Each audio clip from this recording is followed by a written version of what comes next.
वास्तविकता का अंत एक बड़ा शहर है जहाँ कई लोग अपनी रोजमर्रा की जिंदगी बिताते हैं। एक सुराही रोटी और बत्ती जलाने वाले के घर के पास एक चौराहा है जहाँ हमारी कहानी शुरू होती है। रात के अंधेरे में एक व्यक्ति अकेले सड़क के किनारे खड़ा है। उसका चेहरा अंधेरे में छिपा हुआ है, लेकिन उसकी आंखों में एक अजीब सी चमक है, जैसे कि कोई अंतरात्मा उसे अपनी ओर बुला रही हो।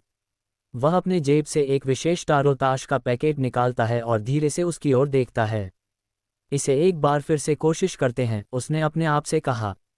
वह बाजार से खरीदी गई इस तारोताश का पैकेट खोलता है और उसमें से एक कार्ड निकालता है।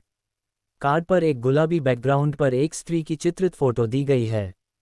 उसके हाथ में वह एक प्याला पकड़ी हुई है और उसके चेहरे पर अनजान डर का अंदाज है। मालिका, ऐसा लिखा हुआ है उस कार्ड पर। व्यक्ति का दिल धड़कने लगता है, लेकिन वह खुद को संबोधित करता है, ये सिर्फ एक तारोताश का कार्ड है, कोई अजीब बात नहीं। फिर भी उसका मन चैन से नहीं बैठता। उसने वही कार्ड उसके जेब में रख दिया और अपनी राह बनाते हुए अगले काम पर निकल गया। रात के आधे घंटे बीतने के बाद वह अपने घर की तरफ बढ़ रहा है। बहुत ही अंधेरे सड़क के कोने में एक अजीब सी आवाज़ सुनाई देती है। वह चैन से नहीं बैठता, क्योंकि वह सोचता है कि उसे वही आवाज़ पहले से पता है। धीरे धीरे उसकी कदमों की आवाज़ बढ़ती है, जैसे कि उसे कोई अजीब सी शक्ति उसके आसपास घेर कर रही है। उसकी सांसें तेज हो रही हैं और उसका दिल धड़क रहा है, जैसे कि कोई खतरनाक वस्त्र उसके सीने में उसे रुकने को कह रहा हो।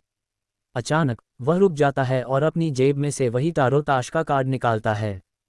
मालिका, उसे अपने आप से कहता है। वह चौंक जाता है, क्योंकि वह कार्ड उसके जेब में से खुद बिना किसी की मदद के निकल आया है।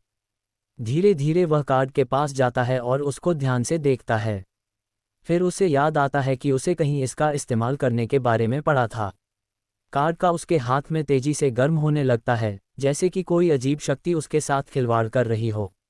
उसके बाद वह चिंतित होकर अपने घर की ओर चला जाता है, जैसे कि उसे पूरी दुनिया से डर लग रहा हो।